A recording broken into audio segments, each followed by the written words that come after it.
Bu, Selamat siang. Bu, ini banyak saya temukan SPPT dari warga masyarakat di Borobudur, terutama di sekitar kami masyarakat Borobudur 1 dan 2, dengan berpindahnya kadus lama ke kadus baru, kami temukan beberapa SPPT dari tahun 2005 terbaru ini ada piutang di tahun 2015 dan 16 dan itu rentetan peristiwanya banyak. Banyak masyarakat yang punya temuan gini tidak punya keberanian untuk mengungkap, sehingga ketika mereka gelisah ingin jawaban, saya memberanikan diri datang ke kantor pajak kabupaten ini di BKD.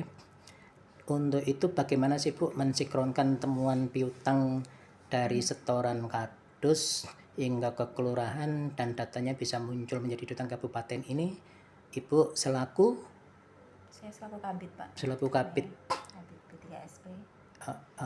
Kabid dari P3SP. P3SP ini bisa memberikan penjelasan agar masyarakat, kelurahan dan kadusnya bisa untuk menjadi berhati-hati dalam hal penyetoran dan penerapan data, karena bahwa masyarakat tidak banyak yang menyimpan bukti SPPT ini, sehingga jangan sampai menjadi kelemahan ketika kita kan tidak bisa memberikan bukti.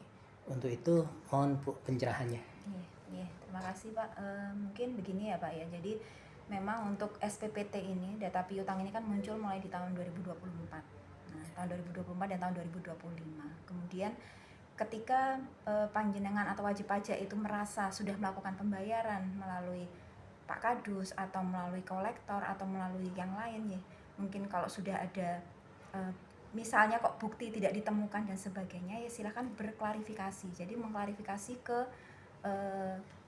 Pak Kadus maupun Pak Kolektor, karena data itu kan ada dipegang masih sebagian masih dipegang oleh Pak Kadus nih.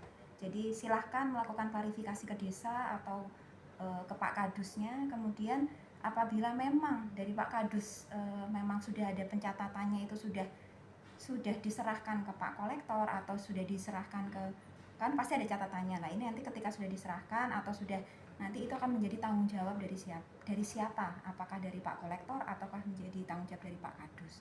Jadi kalau untuk kami, karena data piutang ini sebenarnya kan sudah ada dalam aplikasi, dan setiap Pak Kadus maupun Pak Kolektor ini sudah bisa mengetahui.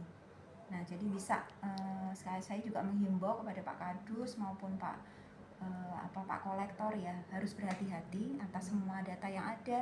Silahkan mulai dicek kembali apakah memang data-data tersebut memang uangnya memang sudah dipegang, atau maksudnya sudah diserahkan masyarakat atau wajib pajak ke Pak Kolektor atau Pak Kadus, atau memang mereka masih belum melakukan pembayaran, karena memang ada wajib pajak yang belum melakukan pembayaran, jadi tidak menitipkan ke Pak Kadus maupun ke Pak Kolektor, memang mereka belum melakukan pembayaran. Jadi mungkin itu Pak, biar bisa. Ada satu lagi Bu, ketika saat ini marak konflik yang memanas ketika padi dipicu dengan maraknya aksi demonstran karena pajak terlalu tinggi, sehingga memicu daerah-daerah lain yang bergejolak. Kebetulan dianggap Kabupaten Magelang ini kondusif, aman. Artinya bukan berarti tidak ada masalah atau karena ketidaktahuan masyarakat untuk mengungkapkan hal ini. Kalau istilahnya Listio Sigit kemarin mengakui kesalahannya bahwa bisa nggak membersihkan ekor, kalau tidak akan saya potong kepalanya, dengan tidak bermaksud menyalahkan siapa pimpinan atau bawahnya. Bagaimana Bu untuk memberikan efek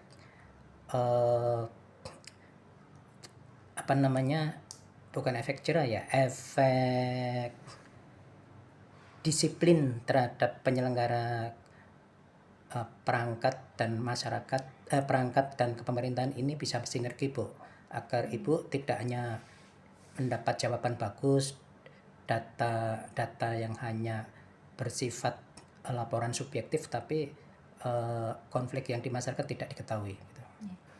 Sebenarnya ini kemarin juga dari Bapak Bupati. Ya, itu sudah memberikan jadi arahan juga kami untuk mendata terkait dengan beberapa kondisi ini tadi yang saya sampaikan, kondisi pembayaran wajib pajak. Ada yang wajib pajak belum membayar, ada yang sudah menitipkan ke Pak Kadus maupun ke perangkat. Nah, ini Bapak Bupati memang sudah menyampaikan untuk kami melakukan pendataan. Nah, ini kami sedang berproses Pak untuk kami menyampaikan surat tersebut ke masing-masing seluruh desa, supaya kami tahu sebenarnya berapa jumlah wajib pajak yang uangnya tidak digunakan atau yang uangnya belum masuk ke RKUD tapi sudah ada di tangan perangkat dan sebagainya. Nah ini Bapak Bupati kemarin sudah menyampaikan ke kami dan Kepala BPPKAD ini sudah menyampaikan hal tersebut dan ini sedang kami tindak lanjuti karena memang butuh waktu Pak, karena tidak semua perangkat yang sekarang menjabat itu adalah perangkat yang tahun-tahun sebelumnya itu mereka mengalami disposisi ya, pergantian jadi ya. ada pergantian, ada yang sudah meninggal dan sebagainya. Nah ini yang mungkin masyarakat juga harus memahami supaya nanti juga kami clear akan apakah nanti akan kebijakan Pak Bupati akan seperti apa terkait hal ini supaya nanti masyarakat juga kondusif soal situasinya, mungkin itu Pak. Dan jangan sampai menjadi dilema ya Bu, Iya, ketika betul, Borobudur wajib pajak terbaik tapi temuan yang empiris adalah banyak piutang yang dalam hal ini secara kolektif satu persatu kalau boleh di sweeping dan diketahui datanya banyak yang punya tunggakan piutang, dan ini mohon untuk kebijakan Ibu agar nanti menjadi catatan dan menjadi masukan saya untuk perbaikan ke depannya Bu. Iya. Mungkin kalau kebijakan Pak Bupati ya Pak ya, karena ini kalau kami hanya istilahnya kami menyiapkan datanya supaya data nanti yang akan menjadi kebijakan Pak Bupati itu nanti hasilnya bisa proper, bisa fit untuk masyarakat yang ada di Kabupaten Magelang. Mungkin itu Pak. Ya, terima kasih Bu. Siap.